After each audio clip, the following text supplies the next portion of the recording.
ಇವತ್ತು ಮೊನ್ನೆ ಬರ್ಬೇಕಾದ್ರೆ ನನ್ನ ತಮ್ಮ ಮತ್ತೆ ಜೊತೆಯವ್ರು ಹೇಳ್ತಾ ಇದ್ರು ಇಲ್ಲಿ ಫಂಕ್ಷನ್ ಅಂತ. ಅವಾಗಿಂದನೂ ನನಗೆ ಮನಸ್ಸಲ್ಲಿ ಏನೋ ಒಂಥರ ನಮ್ಮ ತಂದೆಯವ್ರು ನೆನಪಾಗ್ತಾ ಇತ್ತು. ಯಾಕಂದ್ರೆ ನಮ್ಮ ತಂದೆಯವರಿಗೆ ಇದು ಜಾಗಗಳು ನೀವಿರೋ ಊರುಗಳೆಲ್ಲ ನಮ್ಮ ತಂದೆ ಕಾರ್ ಬಂತು ಅಂದ್ರೆ ನಮ್ಮ ಊರ ಹತ್ರ ಓಡ್ ಬರ್ತಿದ್ರು, ಕಾರ್ ತನಕ ಓಡ್ ಬರ್ತಿದ್ರು. ನಮ್ಮ ತಂದೆ ಅವ್ರನ್ನೆಲ್ಲ ಫ್ರೆಂಡ್ಸ್ ತರ ಮಾಡ್ಕೊಂಡ್ಬಿಟ್ಟಿದ್ರು ಅವರೆಲ್ಲರೂ. ಅದರಿಂದ ಬಹಳ ಪ್ರೀತಿ ನಮ್ಮ ತಂದೆಯವ್ರಿಗೆ ಇನ್ನೂವರೆಗೂ ಅದೇ ಪ್ರೀತಿ ಉತ್ಸಾಹ ನಿಮ್ಮ ಕಡೆಯಿಂದನೂ ನಮಗೆಲ್ಲ ಸಿಗ್ತಾ ಇರೋದು ನೋಡಿದ್ರೆ ನಂಗೆ ಬಹಳ ಸಂತೋಷ ಆಗುತ್ತೆ. ತುಂಬ ಇನ್ನು ನಮ್ಮ ಸರ್ಕಾರ, ಸಿದ್ದರಾಮಯ್ಯ ಅವರ ಸರ್ಕಾರ 5 ಗ್ಯಾರಂಟಿಯನ್ನ ಕೊಟ್ಟಿತ್ತು ಎಲೆಕ್ಷನ್ಗಿಂತ ಮುಂಚೆ. ಅದರಲ್ಲಿ ಮನೆಯ ಒಡತಿಗೆ 2,000 ರೂಪಾಯಿ. ಅದು ಈ ಬರಗಾಲದ ಪರಿಸ್ಥಿತಿಯಲ್ಲಿ ಬಹಳ ಹೆಲ್ಪ್ ಆಗಿದೆ ಅಂತ ನಾನು ಅನ್ಕೊಂತೀನಿ. ಈಗ ಅದೇ ನಮ್ಮ ಸರ್ಕಾರ ಈ ಎಲೆಕ್ಷನ್ ಆದಮೇಲೆ ಒಬ್ಬ ಹೆಣ್ಣು ಮಗಳಿಗೆ 1 ಲಕ್ಷ ರೂಪಾಯಿನ ಕೊಡೋ ಒಂದು ಯೋಜನೆಯನ್ನು ಕೂಡ ಹಾಕಿದೆ. ಅದರಲ್ಲಿ ಇದನ್ನೆಲ್ಲ ಮಾಡಿದ್ದ ಸರ್ಕಾರ ಅದನ್ನು ಮಾಡ್ತಾರೆ. 1 ಲಕ್ಷ ರೂಪಾಯಿ ಅದು ಸ್ವಲ್ಪ ದುಡ್ಡೇನಲ್ಲ ಅದು. ಅದರಿಂದ ನಮ್ಮ ಹೆಣ್ಣು ಮಕ್ಕಳು ಸ್ವಾವಲಂಬನೆಯಿಂದ ಬದುಕಬಹುದು, ಬೇರೆಯವ್ರ ಹತ್ರ ಹೋಗಿ ಅವ್ರು ಏನನ್ನು ಕೇಳಬೇಕಾಗಿ. ಇನ್ನು ಪಂಪ್ಸೆಟ್ಗೆ ನಮ್ಮ ತಂದೆ ಆವಾಗ ಫ್ರೀ ಕರೆಂಟ್ ಕೊಟ್ಟಿದ್ರು. ಈಗ ನಮ್ಮ ಸಿದ್ದರಾಮಯ್ಯ ಸರ್ಕಾರ 200 ಯೂನಿಟ್ನ ಫ್ರೀಯಾಗಿ ಕೊಡ್ತಾರೆ.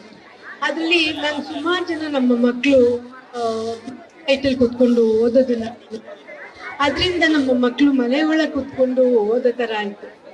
ಆಮೇಲೆ ಇನ್ನು ಜ್ಯೋತಿ, ಗೃಹ ಜ್ಯೋತಿ ಕಾರ್ಯಕ್ರಮದಲ್ಲಿ ಅದಕ್ಕೆ ಹೆಸರು ಗೃಹ ಜ್ಯೋತಿ. ಆಮೇಲೆ ನಮ್ಮ ಮಕ್ಕಳು ನಮ್ಮ ಸರ್ಕಾರಿ ಬಸ್ಗಳಲ್ಲಿ ಎಲ್ಲಿಗೆ ಬೇಕಾದರೂ ಫ್ರೀಯಾಗಿ ಹೋಗಿ ಬರ್ಬೋದು. ಅದಕ್ಕೆ ಅವ್ರು 1 ರೂಪಾಯಿನೂ ಕೊಡಬೇಕಾದಿಲ್ಲ. ಅವ್ರು ಅದಕ್ಕೆ ದುಡ್ಡೇನು ಕೊಡಬೇಕಾಗಿಲ್ಲ, ಆರಾಮಾಗಿ ಹೋಗಿ ಬರ್ಬೋದು. ನಾವು ನಮ್ಮ ಒಂದು ಸಂಸ್ಥೆನ ಮೈಸೂರಲ್ಲಿ ನಡೆಸ್ತೇವೆ. ಅದರಲ್ಲಿ 200 ಜನ ಹೆಣ್ಮಕ್ಳಿದ್ದಾರೆ. ಈ ರಾಯಚೂರು, ಬೆಳಗಾಂ ಆ ಕಡೆಯಿಂದ ಜಾಸ್ತಿ ಮಕ್ಕಳಿದ್ದಾರೆ ನಮ್ಮ ಹತ್ರ. ನಾವಲ್ಲಿ ಮಕ್ಕಳಿಗೆ ಫ್ರೀಯಾಗಿ ಓದಿಸ್ತೀವಿ. ಅಂದರೆ ಅವ್ರು ಏನು ಓದಬೇಕು ಅಂತಾರೆ ಅಲ್ಲಿವರೆಗೂ ಓದಿಸ್ತೀವಿ. ಈ ವರ್ಷ ನಮ್ಮ ಒಂದು ಮಗು ಇಂಜಿನಿಯರಿಂಗ್ ಮುಗಿಸಿದ್ದಾರೆ, ಒಬ್ಬರು BCom ಮುಗಿಸಿದ್ದಾರೆ. ನಮಗೆಲ್ಲ ಬಹಳ ಹೆಮ್ಮೆಯ ವಿಷಯ. ಅದೇ ಥರ ನಾವು ಇಲ್ಲಿ ಒಂದು ಸಂಸ್ಥೆನ ಶಿವಮೊಗ್ಗದಲ್ಲಿ ಕೂಡ ಮಾಡಬೇಕು ಅಂತ ಇದ್ದೀವಿ. ಇನ್ನೊಂದು ನಾನು ನಾರ್ತ್ ಕರ್ನಾಟಕ ಕೂಡ ಮಾಡಬೇಕಂತ ಇದ್ದೀವಿ. ನಮ್ಮ ಗೌರ್ಮೆಂಟಲ್ಲಿ ಇಷ್ಟೊಂದು ದುಡ್ಡು ಖರ್ಚಾದರೂ ಒಂದು ಪಂಚಾಯತಿಗೆ ಸುಮಾರು 40 ಲಕ್ಷ ರೂಪಾಯಿ ಖರ್ಚಾಗುತ್ತೆ. ಯಾಕಂದರೆ ಅನ್ನಭಾಗ್ಯ ಸ್ಕೀಮಲ್ಲಿ 5 kg ಅಕ್ಕಿ ಬಂದರೆ ಇನ್ನು 5 kgದು ದುಡ್ಡು ಬರುತ್ತೆ. ಅದು ಸೇರಿ ಎಲ್ಲ ಸೇರಿ ಇಷ್ಟೊಂದು ದುಡ್ಡು 40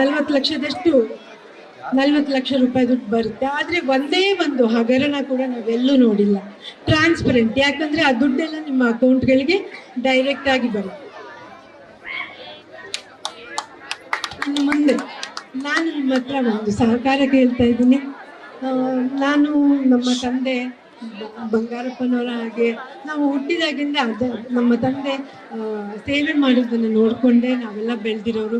ಆದ್ದರಿಂದ ನನಗೂ ನನ್ನ ತಮ್ಮನ ಥರ ಸೇವೆ ಮಾಡಬೇಕು. ನಮ್ಮ ಮಧು ಇವಾಗ ಹೆಂಗೆ ನಮ್ಮ ತಂದೆ ಹಾದಿಯಲ್ಲಿ ಹೋಗ್ತಾ ಇದ್ದಾನೋ ಅದೇ ಥರ ನಾನು ಕೂಡ ಅದೇ ಹಾದಿಯಲ್ಲೇ ಎಲ್ಲರ ಸೇವೆ ಮಾಡಬೇಕನ್ನೋ ಆಸೆಯಿಂದ ನಿಮ್ಮ ಹತ್ರ ಬಂದಿದ್ದೀನಿ. ನಾನು ಶಿವಮೊಗ್ಗ ಜಿಲ್ಲೆಯ ಮಗಳು. ನನಗೆ ಒಂದು ಚಾನ್ಸ್ ಕೊಡಿ, ನಾನು ಹೆಂಗೆ ಕೆಲಸ ಮಾಡ್ತೀನಿ ಅಂತ ನೋಡೋಕ್ಕಾದ್ರೂ ಒಂದು ಚಾನ್ಸ್ ಕೊಡಿ ನನಗೆ. ನಾನು ಎಲ್ಲರ ಸೇವೆ ಮಾಡ್ತೀನಿ. ಆಮೇಲೆ ಜೊತೆಗೆ ನಾನು ನಿಮ್ಮ ಧ್ವನಿಯಾಗಿ, ಮಹಿಳೆಯರ ಧ್ವನಿಯಾಗಿ, ಎಲ್ಲರ ಧ್ವನಿಯಾಗಿ ನಾನು ಕೆಲಸ ಮಾಡ್ತೀನಿ ಅಂತ ಹೇಳಕ್ಕೆ ಇಷ್ಟಪಡ್ತೀನಿ.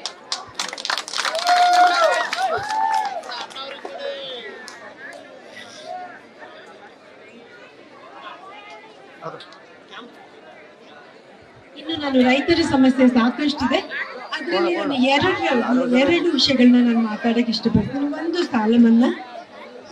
ಮನಮೋಹನ್ ಸಿಂಗ್ ಅವರ ನಮ್ಮ ಕಾಂಗ್ರೆಸ್ ಗೌರ್ಮೆಂಟ್ ಇದ್ದಾಗ ಸಾಲ ಮನ್ನಾ ಆಗಿತ್ತು. ಅದಾದಮೇಲೆ ನಮ್ಮ ಸಿದ್ದರಾಮಯ್ಯ ಅವರ ಸರ್ಕಾರದಲ್ಲಿ 50,000 ರೂಪಾಯಿ ಸಾಲ ಮನ್ನಾ ಆಗಿತ್ತು.